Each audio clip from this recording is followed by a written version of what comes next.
Tell your mom your favorite F1 That's channel right. in the biz. Moms love me. Hot take. Cut. Hot takes. What's up, race fans? Welcome back to the Paddocks here at F1 America. Today we are digging in with Jordan King again. He's live with us, calling in, and we're talking today, guys, about Formula One versus NASCAR. And this is a heated debate, and I'm super stoked to get into it. So let's fucking rock. Formula One's better. Oh, by far, hands down. I'm actually really curious about, like, I know setup is big, right?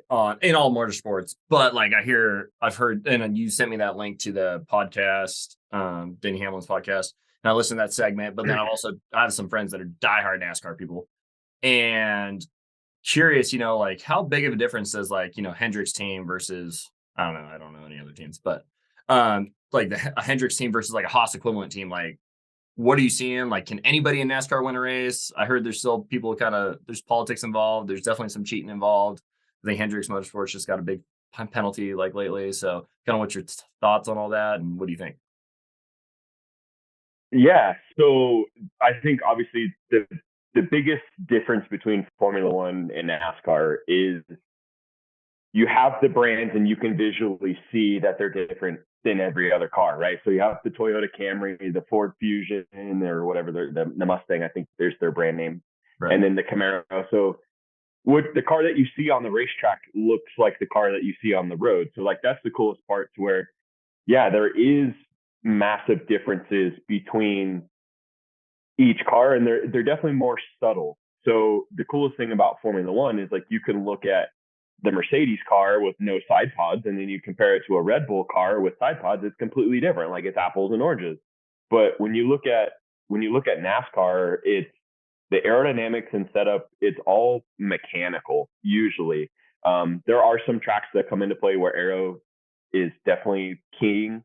Daytona and some of the super speedways, and Michigan and Fontana, even, like where it's just those high speed long oval tracks. But when you get down to road course racing and street course racing that they're doing a little bit now, it's all horsepower, it's all transmission, it's all mechanical grip and setup and stuff like that. But yeah, so I mean, just like Formula One, you have your big names. You have your Hendrick Motorsports, is the Chevy kind of flagship team. You got Joe Gibbs Racing, which is the Toyota flagship team.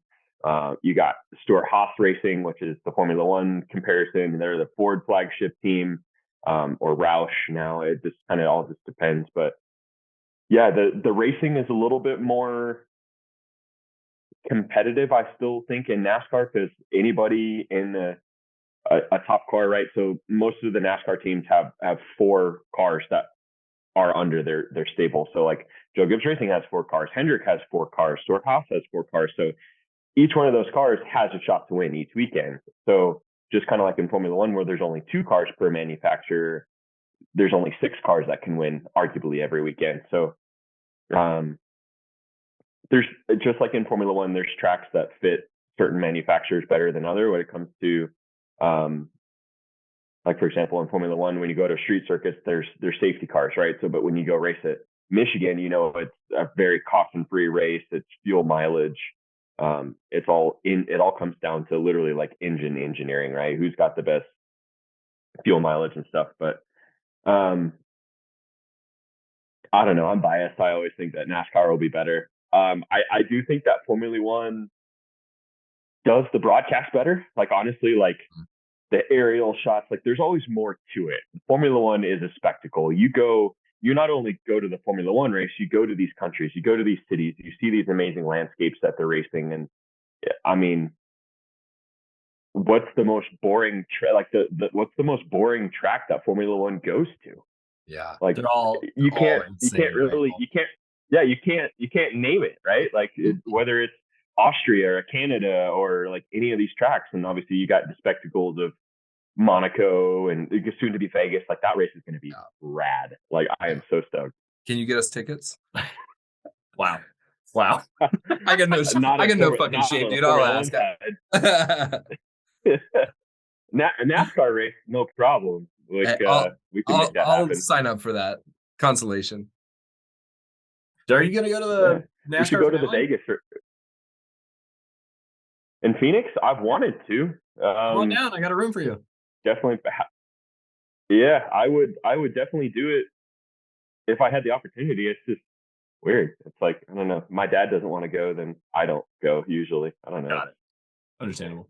Well, so we didn't intro you fully on the start of this segment. So if people haven't watched your recap of the race with us for the post race of the Jeddah circuit, your dad actually works for TRD Racing in NASCAR. So you have it in NASCAR, yeah. right? So NASCAR is definitely his flagship. Like, it takes 90% of his day job, but they also partner with the Lexus Racing, like IMSA series. So that's also another one of their major organizations that they work alongside with. And then, and then obviously NHR Racing and all that. There's other projects, but yeah, NASCAR is definitely his 99 out of 100 days job. Yeah, cool. Love that. Awesome. So I do have a question, Jordan. Like, when it comes to car development for NASCAR, do they have like cost caps and different stuff that manufacturers have to deal with? What are the kind of the rules and regulations compared to, Formula One? I mean, in all motorsports, you're always trying to push the rules and find that gray area where you can justify, Mercedes with the DAS system, right? Things like that, where it's like, well, there's nothing in the rules about it, so that means we can manufacture something for it. Is that same thing? How does that work in NASCAR?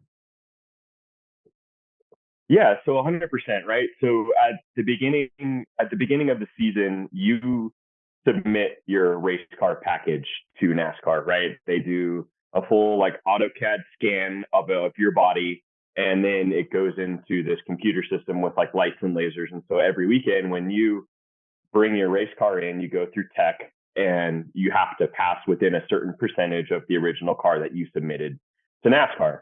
And so that's what we were going on the previous show. We were talking about like setup and grip and everything like that. So each weekend, it's more suspension, it's more chassis, it's more internal hidden components that you don't see because it's under the body of the race car.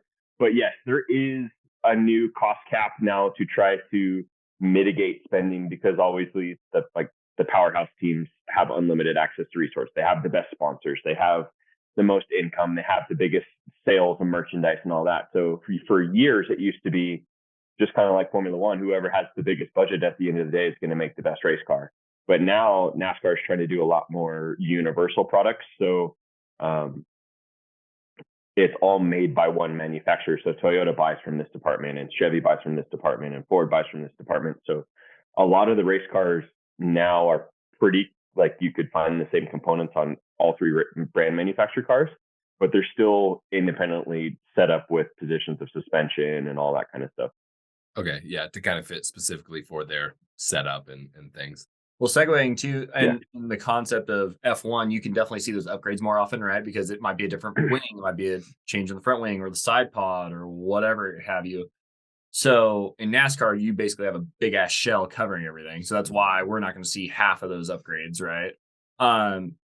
But maybe you can comment on this. Correct me if I'm totally wrong. NASCAR, is that why Hendricks is in trouble right now? Because didn't they breach or something like that? They've spent too much money. They did something that they weren't supposed to, and now they're getting like a bunch of fines and stuff like that. Correct me if I'm wrong. Yeah, so just like Formula One, a couple like in previous season when they did the big rules change to the car design and stuff like that, NASCAR made a big change last year as well. And so one of the biggest areas that NASCAR invested in was trying to slow the race cars down, right? Like, there was this huge push for the past 10, 15 years is who can make their car go fastest in a circle.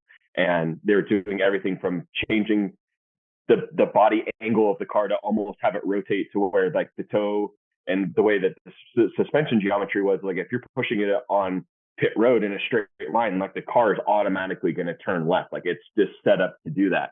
So I don't know a whole lot of details about this most recent penalty with Hendricks. It was something to do with aerodynamics, with like the flow of the air through the radiator and how it dispersed out around the car.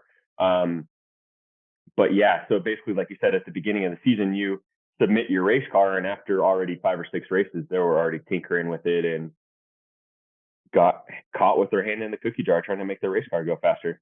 Which is only a matter of time, right? Until everybody does it. Red Bull got caught last year. Do you think Formula One implementing those also, do you think that's what drove NASCAR to kind of do the same thing? Like, okay, Formula One's doing this. They kind of know they're pretty big, so we're going to kind of follow suit.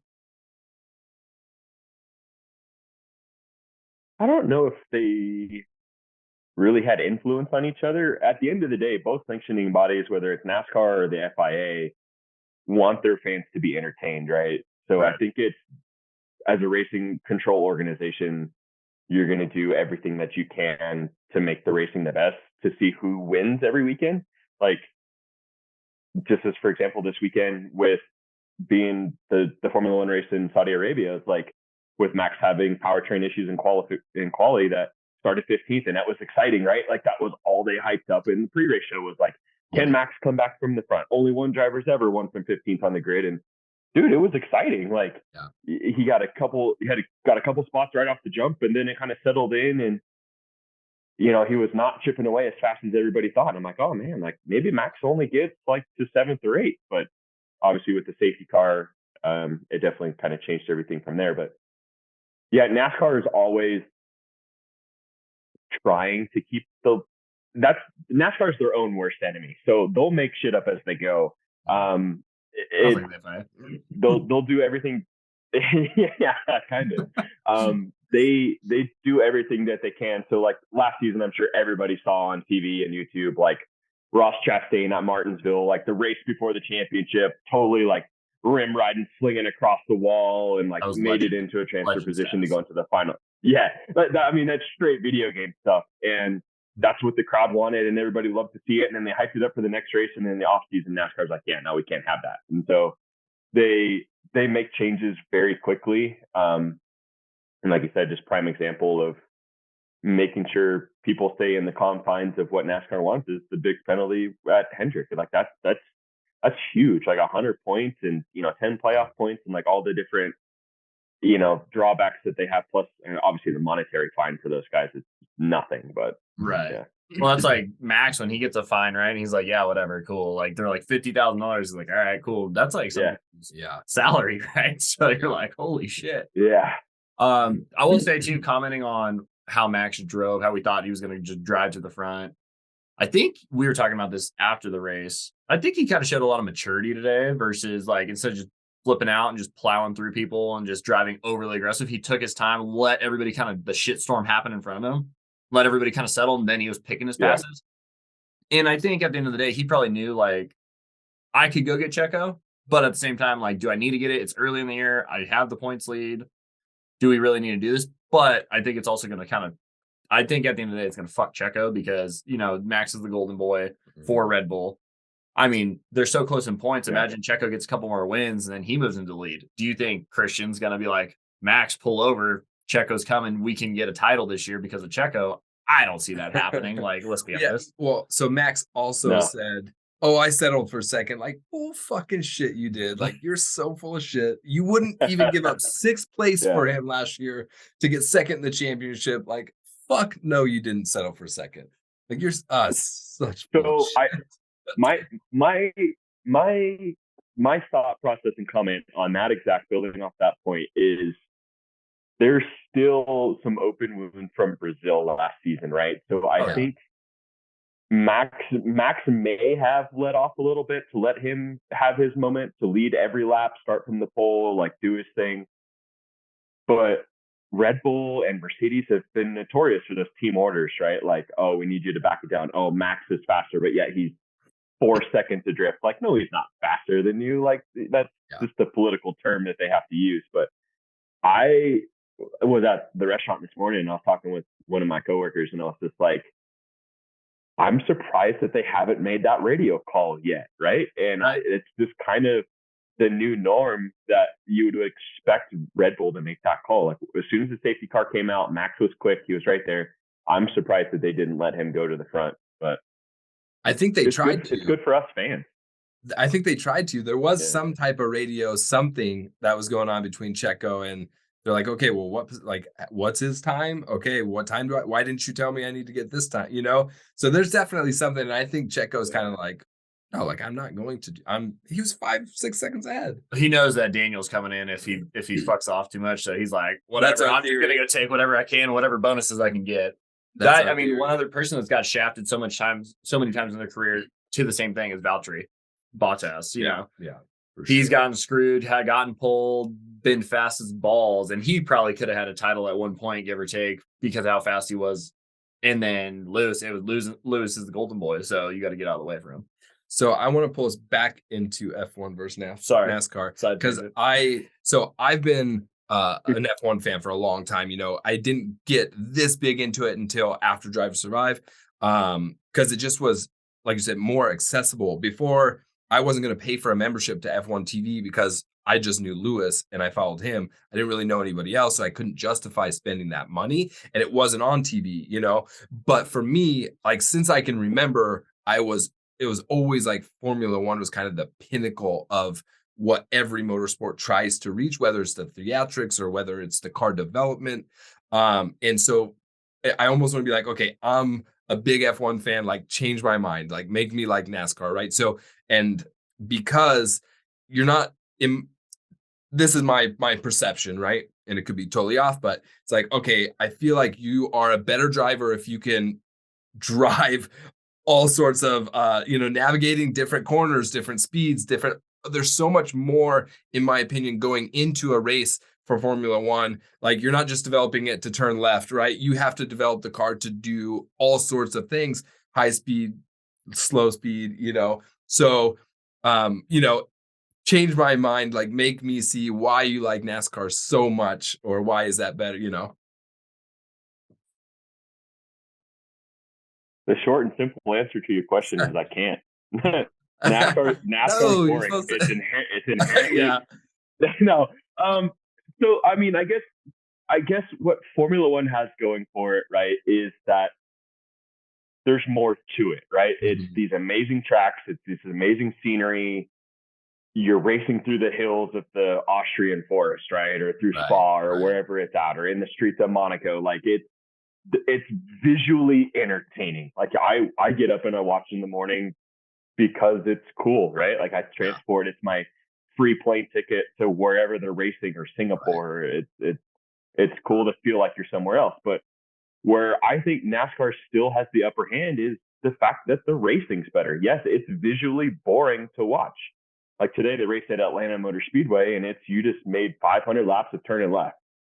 But when you look at it, there was 13 different leaders of the race. The guy that won the race wasn't leading heading into the last lap. He made a last lap pass for the win. The competition is more even, to where you go to these certain tracks, anybody can win. How many cars are on the track? It's a finesse. I think 36 to 38. It just depends on they're like the weekend. Grouped, literally like touching each other a lot of the race, right? Yeah. And that's where I think also NASCAR's got an upper hand too. It's like, for so many years they tried to fight the rubbing is racing old saying, right? Like people used to get dumped on the last lap and it was like a fine, or, oh, he got penalized and so was reinstated. And now it's like they encourage it. Like, let the boys have at it. The gloves are off. And that's why you see those highlights of people fighting on pit road and in behind the semi haulers and all that kind of stuff. But I will say, I think it was sick when you see the videos of like Schumacher back in the day gets blown out. You see him storming through the pits ready to tear somebody up. Or like Max a couple of years ago, he was pissed at Ocon. He's like going up to him and he's like giving him a nudge. He's like, what the hell are you doing? And I'm all for the NASCAR fight. Not to make it like hockey, right? But like, because like, dude, that just shows how much passion the driver has. It's emotional. Yeah. You're invested. And I mean, it's fucking life or death sometimes too. Like you're on the edge for like 2 hours. I mean, and just another motorsport, like when you saw Roman Grosjean.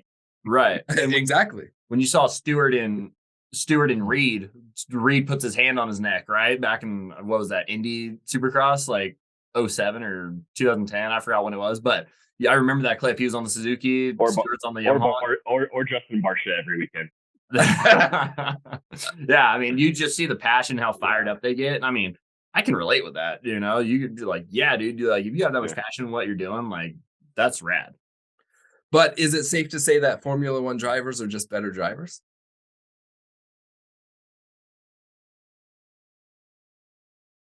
Ooh, that's a hot take. Oh yeah. Oh yeah. Well, so hear me I out, don't right? know. I don't know. For the priming, so for example, so Kimi Räikkönen's supposed to go hop in a NASCAR next weekend and race at Coda. He's not going to finish in the top 20. So Yeah. inherently, does that mean Formula One drivers are better? It's completely different. But I think where it shows how good Formula One drivers is Roman Grosjean. It's like we That's just exactly spoke what about I him was a going minute to ago. say. But he just hopped into an IndyCar ride and he's going out and winning races and he's extremely competitive and he can just pick up and go into a different series. That was my I don't know. perception. I was going to bring Grosjean into it because of that. It did take him a minute though to get his wheels going. I will say. Yeah. He wasn't like instantly fast, but No. he definitely, I think it was his first season. He was definitely competing for wins. And like 2 weeks ago, he was at, was it? Yeah, but in Petersburg? That was it? Yeah, down in Florida. Yeah, Yeah. he was leading the whole entire race. The first season that he raced, he was racing for a terrible team. So it'd be like Roman Grosjean hopping into Williams and going and try to win. He showed Just flashes staying with of Haas. talent and brilliance and stuff, but yeah. But So why do you actually, you got a hot it's take? cool Right to there. see You the say Kimmy's crossover not too. going to top 20. Why do you think Kimmy's not going? The car, is it him? What is it? It's apples and oranges. A Formula One car probably weighs, I'm guessing, 2,000 pounds, maybe fully dressed with fuel. Yeah, and NASCARs are at least 1,000 pounds, maybe 1,500 pounds more, and it's shifting gears is manual, not paddle shifting. I think inherently he's got the fundamentals of racing down, like a road course. Like he knows braking points. It's not like Do you think his left arm is better just going to at get real racing than him. tired? What is that Coda? He's still doing it. God damn it. I don't know. I think it's more literally the difference between a Formula One car and the NASCAR. Like if you gave Kimi an entire season, all 36 races, all 500 laps every weekend, or however many laps that it is, it's just repetition, and you'll catch up to it. But same thing, like you can't throw Kyle Busch in a Formula One car and go think that he's going to go podium at Melbourne. He'll finish dead last. Like we saw an Jimmy Johnson experiment. jump in an Indy car and he can't do shit. So, well, also and weight has a big thing to do with it. Right? Innately, like most NASCAR drivers are a little bit heavier, Americans heavier, right? Stereotypical, but I mean, you even think about everything, like they're stripping the paint off of Formula One cars right now because a gram makes a difference in 1/10 a lap, like it's crazy. It's not just pure horsepower, it's everything. Yeah. So I guess that's why I like Formula One too is, and actually I think Hamlin talked about this on that portion of the podcast as well, was, like the rest of the world as far as car development looks at what, Formula One is doing and how they're progressing aerodynamics and how they're progressing, torque vectoring and things of that nature to then see, well, how can we develop our cars to be more efficient on the road and safer and all these things. Again, that's another vote for me as to why I think F1 is so appealing, because they're pushing all of this in a practical way that, I guess real life application. But I have a comment. Well, I also think that NASCAR, where they're hindered, is it's one market. They only race in America. Right. Formula One races in 23 countries around the world. Yeah. It's the world's dream, right? You race anywhere from Brazil to Canada to Central Europe to Asia and soon to be Africa. You're reading all these articles about potential racing in South Africa and stuff like that. It's just, it corners the globe. You kind of took nobody cares about racing in Kansas. Well, go ahead. Yeah, no, you took my comment. I was thinking like probably the biggest thing I think the podcast said, it's like and I really want to keep picking this apart, is those comments is Formula One is on a global scale, right? Versus NASCAR's not. So I thought I heard NASCAR is maybe going to go to England. I know that football's gone to England. So like, is NASCAR going to go global ever? I don't think NASCAR could do Monaco because that's so tight. But like, imagine NASCAR going to Monaco. Like, would it even be entertaining? I don't know. Because I mean, now Formula One cars are so freaking big. They're not much different than a NASCAR versus back in the day. Like the racing back in the day at Monaco was probably so much better because the cars were smaller. So you could pass, you could send it, like whatever. Yep. Little known fact that NASCAR actually already does race internationally. They race twice a year in Canada. Like not the Cup Series level, but the two lower divisions, the Xfinity Series and the Truck Series races at Canada Tire Motorsports Park, and then the Xfinity races at Circuit Gilles Villeneuve. So the same Formula One track, they race on the Xfinity race. Oh, well, that's good. But too bad it's Canada. Nobody likes those guys. So they're the nicest country. They're the nicest country. Why are we giving them a hassle? Boring track too. Sorry. I I do have another question kind of about that. So again, in that podcast, they talked about NASCAR wanting to try and level up their experience. Now they're having, throwing in like this VIP, really expensive, paddock type of right? Like they're trying to do the paddock. Yeah, kind of more production for some big spenders to try and get more people of money to come in. Now, I mean, the stereotype, and we're going to start doing some funny videos on like skits on this of like the stereotypical NASCAR fan versus the stereotypical, F1 fan, where F1's like, hoity toity, like I'm really rich and I drink my tea, and, where NASCAR's like, fuck you, I'm slamming beers, and this kind of white trash vibe. I think you got the pull down, so we can definitely we can do that now. Yeah. So it's kind of like again, to add to what you had already said, is kind of like NASCAR's their own worst enemy.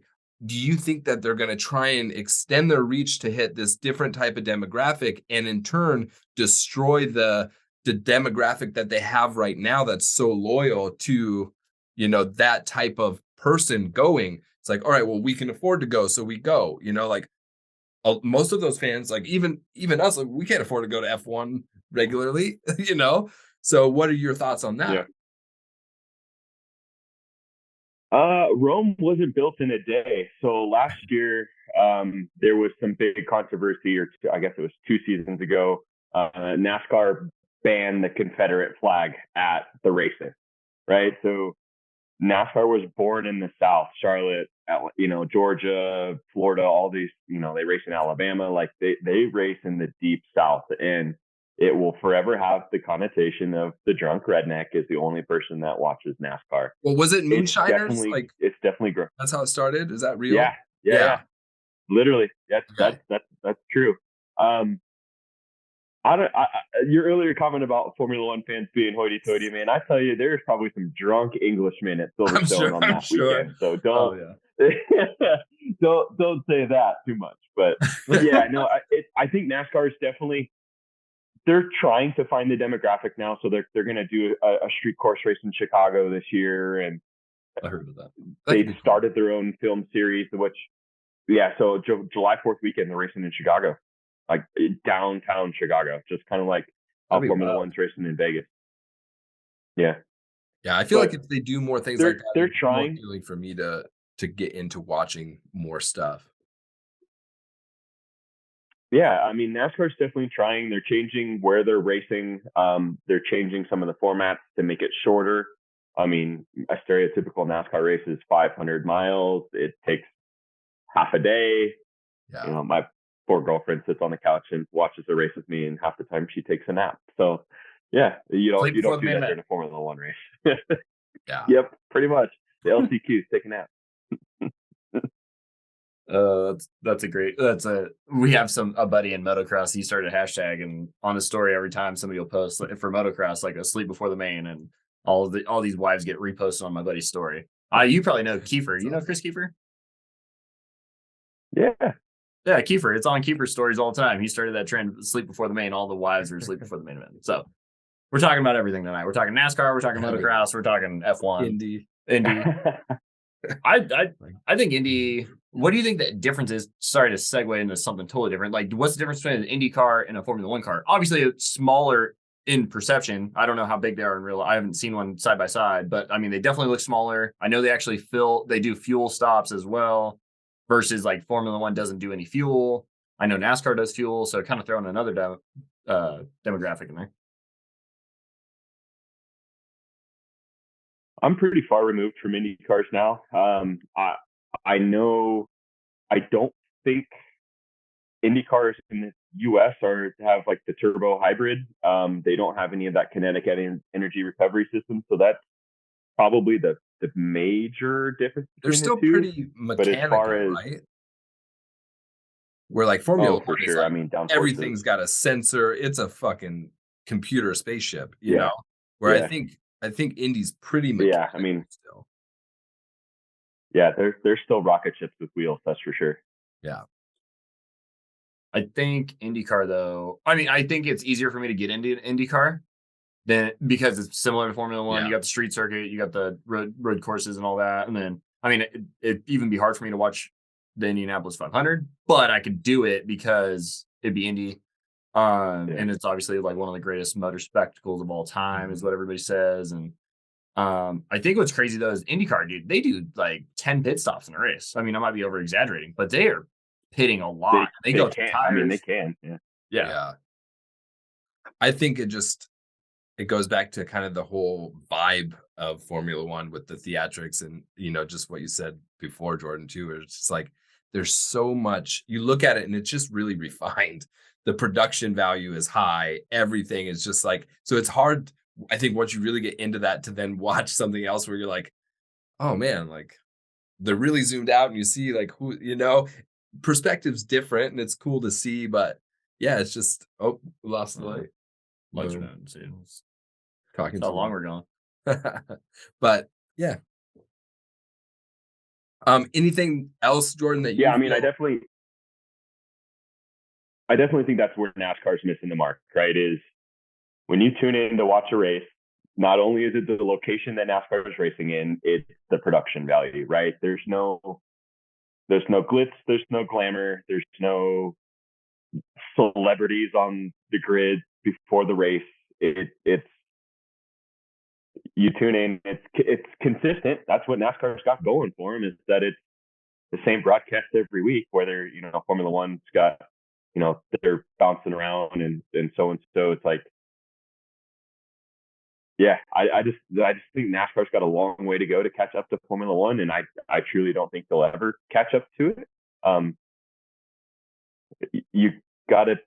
I challenge the both of you guys the next NASCAR race on Sunday to sit down and actually see how many guys lead a lap in a NASCAR race, right? So how much passing there is, how much overtaking there are, and how many people's names are at the top of the leaderboard every weekend, right? You'll see 10 or 12 different guys lead a lap. So it might be boring. They go and then make left-hand turns, but it's just, it's more involved than you think. I have a NASCAR fantasy team because my ex-brother-in-law and his wife are big into it. And so they talked me into doing it this year. I just don't I'm so into Formula One. I'm always analyzing everything and adjusting. And so I just kind of I have never watched a full NASCAR race, maybe when I was younger, but they're from Wyoming, duh. Well, we just didn't have TV in Wyoming, you know. I was racing cows. So in NASCAR form. Just around, you know, we were riding bulls. No, but so I don't even know what to say now. Oh fuck. No, I mean, I think now watching Formula One and then I could probably start watching the Race of Champions, the TV show, right? And I'd probably get way more into it. And I think now that I'm older, I can appreciate NASCAR. And I definitely know there's some team tactics in NASCAR. There's team drivers helping each other. There's the draft. There's the sling, you know, Ricky Bobby slingshot, whatever. So super stereotypical, but yeah, I mean, I could definitely appreciate it more now as a motorsports connoisseur.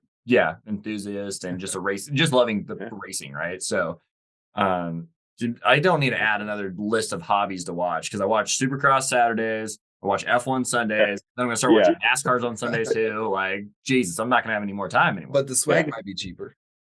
You'd be able to talk to that. I feel like this I don't F1 know, maybe. Probably not.